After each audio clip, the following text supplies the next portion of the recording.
Good morning dear students.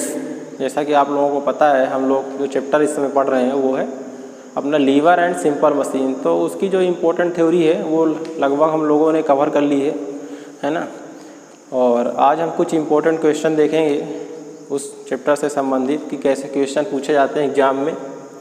और I hope आपने जो थ्योरी हमने पढ़ाई और जो फार्मूले हमने बताया वो आपने रिवाइज किए होंगे, है ना। अगर आपने चीज़ें चेक की होगी तो आपको जो क्वेश्चन है वो आसानी से समझ में आएंगे और बनेंगे। तो देखते हैं। तो हमने इस चैप्टर में पढ़ाया था पहले यांत्रिक लाभ क्या होता है। यांत्रिक लाभ इसको हम क्या बोलते हैं, मैकेनिकल एडवांटेज, है ना। तो इस सवाल भी डायरेक्ट पूछा जाता है कि यांत्रिक लाभ बराबर क्या होता है। तो यांत्रिक लाभ बराबर यानी मैकेनिकल एडवांटेज क्या होता है, लोड अपॉन एफर्ट, है ना। लोड अपॉन एफर्ट, भार बटे प्रयास, ये होता है मैकेनिकल एडवांटेज। दूसरा इसमें पूछा जाता है बहुत इंपॉर्टेंट कि दक्षता बराबर क्या होता है ना। मशीन की जो दक्षता होती है ना, ईटा, वो क्या होता है, ये mechanical advantage upon velocity ratio. अगर हम परसेंटेज में बात करें तो यह क्या हो जाएगा, गुणे 100। कि किसी भी मशीन की अगर दक्षता निकालना हो परसेंटेज में तो क्या करेंगे, मैकेनिकल एडवांटेज बटे वेलोसिटी रेशियो गुणे 100। अब ये मैकेनिकल वेलोसिटी रेशियो क्या है, इसको क्या कहते हैं, वेलोसिटी रेशियो या वेगा अनुपात, है ना। वेगा अनुपात ये क्या होती है, प्रयास द्वारा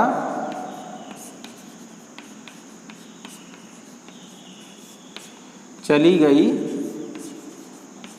दूरी बटे भार द्वारा चली गई दूरी।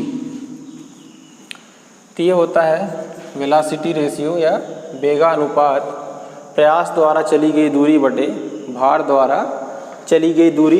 ये इसमें फार्मूला इम्पोर्टेंट। दक्षता का फार्मूला मैकेनिकल एडवांटेज बटे वेलोसिटी रेशियो इंटू 100 और यांत्रिक लाभ लोड अपॉन एफर्ट, ये डायरेक्ट फार्मूले पूछे जाते हैं। कुछ फार्मूले हमने और बताए थे, वो क्वेश्चन के समय हम देखेंगे, है ना। तो जैसे एक क्वेश्चन आया कि जो लेमन, है ना, लेमन स्क्वीजर डैट डैश श्रेणी उत्तोलक का उदाहरण है। तो इसमें जो इस चैप्टर में जो लीवर है उसके जो टाइप है ये भी बहुत इंपॉर्टेंट है। जो लीवर एंड उसके टाइप है ये बहुत इंपॉर्टेंट है। तो हमने बताया था कि लीवर एक सिंपली एक रॉड है जो किसी भी फिक्स पॉइंट के अबाउट क्या करती है, रोटेट करती है। जो फिक्स पॉइंट है वो क्या कहलाता है, फलक्रम कहलाता है, आलम्ब, और एक तरफ लोड और एफर्ट, ये तीन चीज़ें उसमें होती हैं। और तीन टाइप के होते हैं। जब क्या होता है, फलक्रम बीच में हो तो वो लीवर का प्रथम श्रेणी है, जब लोड बीच में हो तो द्वितीय श्रेणी का है, और जब एफर्ट बीच में हो तो तृतीय श्रेणी। ये फर्स्ट, ये सेकंड, ये थर्ड। जब फलक्रम बीच में है तो फर्स्ट श्रेणी का, लोड बीच में है तो तृतीय श्रेणी का, और एफर्ट बीच में है तो तृतीय श्रेणी का।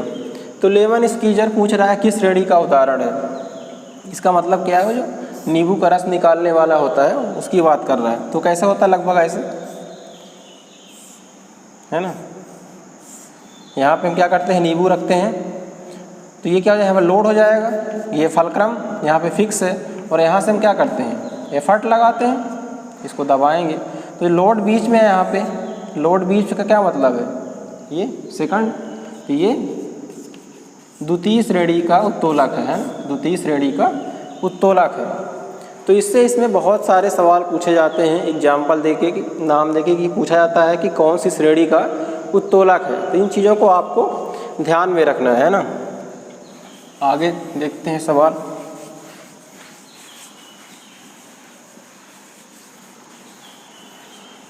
न्यूमेरिकल ज़्यादा नहीं आते हैं, है ना।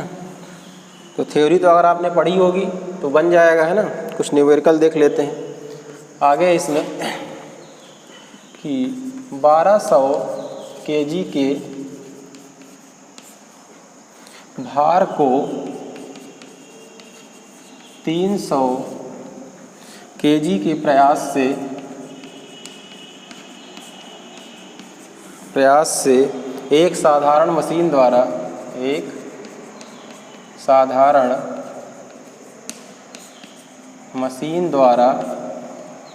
उठाया जाता है जिसका वेगानुपात, अब मैं पूरा लिख रहा हूँ, वेगानुपात दिया हुआ है 5। तो हमसे क्या पूछा है, उसकी दक्षता पूछ रहा है ना, दक्षता पूछा हुआ है। तो कह रहा है यहाँ पे, अब आप देखिए क्या क्या दिया है।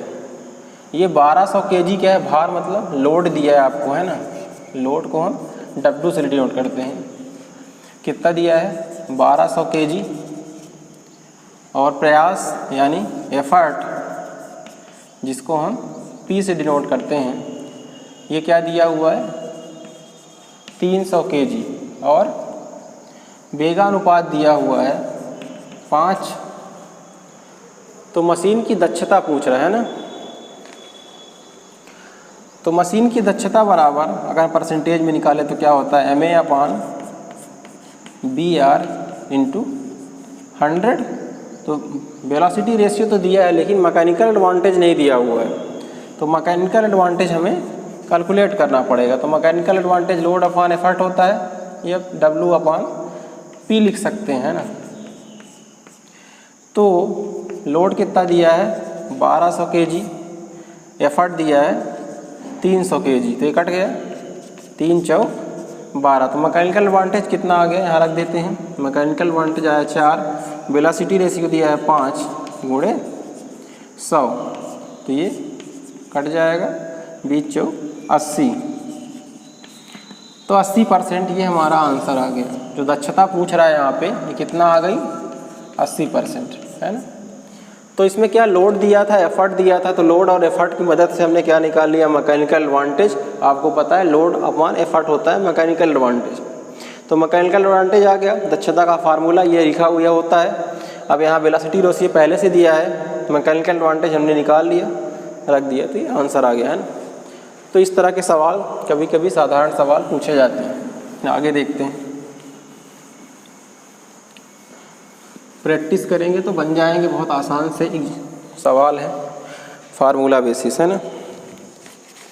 अगला सवाल है कि लिफ्टिंग मशीन की क्षमता कितना दी है 60%, है ना। अब मैं क्वेश्चन पूरा नहीं लिख रहा हूँ। लिफ्टिंग मशीन की क्षमता दी है 60%। क्षमता यानी क्या दिया है, उसकी इफिशिएंसी दी है ना। इफिशिएंसी दी है परसेंटेज में 60%। आगे क्वेश्चन की लैंग्वेज ऐसी है कि 3 मीटर से लगे बल पर 3 मीटर से लगे बल पर 12 सेंटीमीटर भार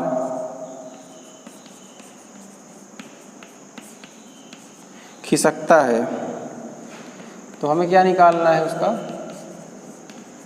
यांत्रिक लाभ, है ना, क्या होगा। तो कह रहा है किसी मशीन की क्षमता है या दक्षता है जो वो 60% है। उसके बाद कह रहा है कि 3 मीटर से लगे बल पर 12 सेंटीमीटर भार खिसकता है, तो यांत्रिक लाभ क्या होगा। अब आप यहाँ देखें क्या दिया हुआ, एक तो एफिशिएंसी दी है ना, ईटा बराबर 60%। ये क्या दिया हुआ है 3 मीटर से लगे बल पर, ये मतलब प्रयास बता रहा है कि जो हम प्रयास लगा रहे हैं वो 3 मीटर चल रहा है, 3 मीटर से लगे बल पर, और जो भार खिसक रहा है वो कितना चल रहा है 12 सेंटीमीटर। तो यांत्रिक लाभ बताना है ना। तो प्रयास द्वारा चली दूरी कैपिटल D से डिनोट कर रहे हैं, तो कितना है 3 मीटर, और जो भार चल रहा है ना, स्मॉल d मान लेते हैं, क्योंकि हमने बताया था फार्मूले में, है ना, वेलोसिटी प्रयास द्वारा चली गई दूरी बटे भार द्वारा चली गई दूरी। तो भार कितना चल रहा है 12 सेंटीमीटर। तो हमें क्या निकालना है, मैकेनिकल एडवांटेज, है ना। तो ये सेंटीमीटर में है तो इसको भी हम बदल लेंगे सेंटीमीटर। तो 3 मीटर बराबर 300 सेंटीमीटर। अब हमें निकालना है मैकेनिकल एडवांटेज। तो आपको पता है कि इफिशिएंसी बराबर क्या होता है, MA/VR। तो यहाँ से MA बराबर निकालेंगे तो ये दोनों गुणा हो जाएगा, तो इफिशिएंसी इंटू क्या हो जाएगा, VR। इफिशिएंसी दी है 60%, परसेंट बटे क्या हो जाएगा 100 हो जाएगा, क्योंकि परसेंटेज में है। और वेलोसिटी रेशियो हमें निकालना पड़ेगा। तो क्या होता है, प्रयास द्वारा चली गई बटे दूरी बटे भार द्वारा। तो प्रयास कितना चल रहा है 300, नीचे भार 12 सेंटीमीटर। इनको कैंसिल कर लेंगे, ये कट जाएगा 3, है ना। तो 12 पंचे 60, 5 तिहाई 15। तो मैकेनिकल एडवांटेज कितना आ गया, 15 आ गया, है ना। इसकी कोई यूनिट नहीं होती। तो मैकेनिकल एडवांटेज कितना आ गया, 15 आ गया, है ना।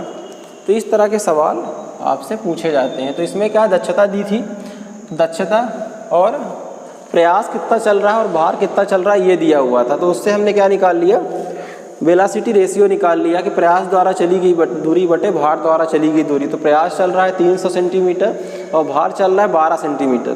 तो 300 बटे 12 और यहाँ पे इफिशिएंसी रख दी हमने, कैलकुलेट कर लिया। तो ये आंसर आ गया मैकेनिकल एडवांटेज। आंतरिक दक्षता पूछा था जो कि 15 आ गया, है ना। तो आगे सवाल देखते हैं।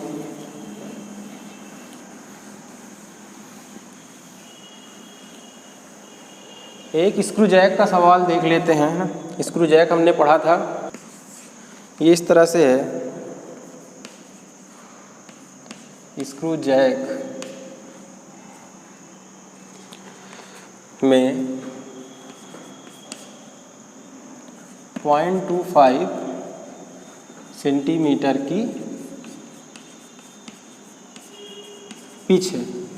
स्क्रू जैक में 0.25 सेंटीमीटर की पिच है तथा प्रयोग हुए लीवर की लंबाई, अब मैं पूरा नहीं लिख रहा हूँ, ये स्क्रू जैक है, उसकी पिच है क्या है 0.25 सेंटीमीटर, है ना।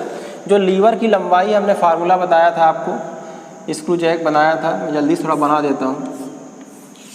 ये इस तरह से यहाँ पे ये था, है ना। यहाँ पे चूड़ियाँ कटी रहती हैं ना,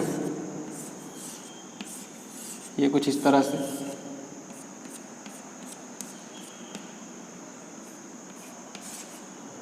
यहाँ पे लीवर रहता है ना, ये लीवर यहाँ पे लोड रहता है W। ये हमारा क्या है, लीवर। ये लीवर की लंबाई रहती है। यहाँ पे हम क्या करते हैं, एफर्ट लगाते थे, लीवर की लंबाई हम यहाँ L मान रहे हैं। ये क्या कहलाता है, दो चूड़ियों के बीच की दूरी, ये क्या कहलाता है, पिच, है ना। तो जो लीवर है उसकी लंबाई दी है, लीवर की लंबाई L बराबर कितना दिया हुआ है, 15 सेंटीमीटर, है ना। और यदि 6 टन भार को 51 kg के बल से लीवर के समकोण पर उठाया जाता है, तो ये दिया हुआ है कि जो भार है वो कितना, जो W है वो कितना है, 6 टन भार उठाया जाता है। कितने प्रयास से, जो एफर्ट लगा रहा है ना, प्रयास, ये कितना है 51 kg, 51 kg, है ना। तो हमें क्या निकालना है, वेगानुपात और मैकेनिकल एडवांटेज, ये दो चीज़ें निकाली हैं। क्वेश्चन में एक बार और समझा देता हूँ। ये दिया हुआ स्क्रू जैक की पिच दी है, ये जो पिच दिया हुआ है ये 0.25 दिया हुआ है। स्क्रू जैक की पिच है वो 0.25 सेंटीमीटर दिया हुआ है। जो लीवर है जिसको हम घुमाएंगे जिससे लोड ऊपर जाएगा, तो लीवर की लंबाई दी है 15 सेंटीमीटर। कितना वजन उठा रहा है वो, 6 टन। कितने प्रयास में, 51 kg के प्रयास में। तो हमें वेलोसिटी रेशियो निकालना और मैकेनिकल एडवांटेज निकालना है स्क्रू जैक का, है ना। आई होप आपको क्वेश्चन समझ में आ गया होगा, ये चीज़ें दी हैं। तो हमें निकालना है वेलोसिटी रेशियो और मैकेनिकल एडवांटेज।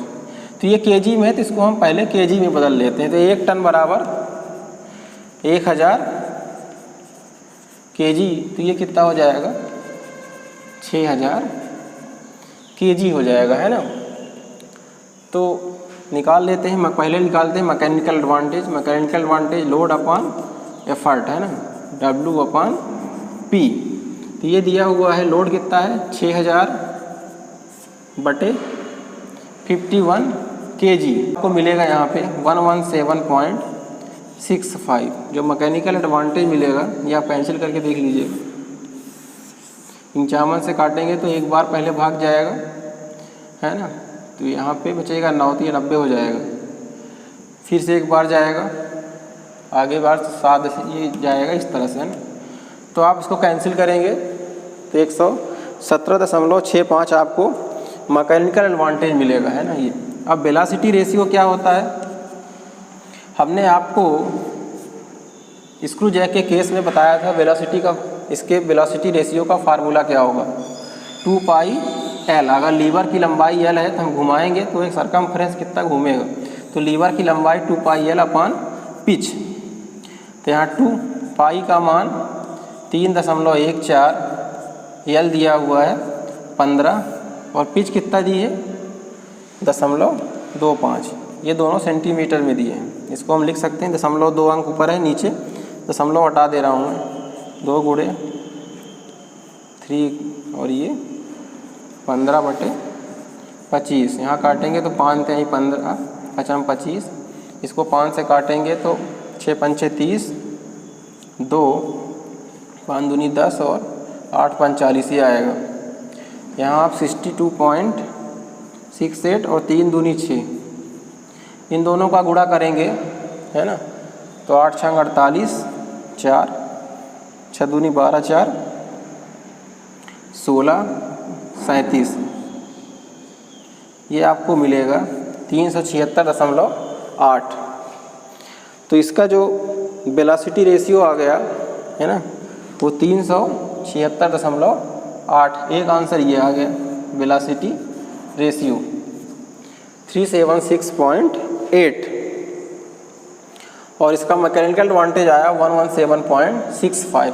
नहीं, इन दोनों की यूनिट होती नहीं है ना। तो ये क्वेश्चन था, है ना। तो इसमें हमने क्या, एक बार मैं फिर एक्सप्लेन कर देता हूँ।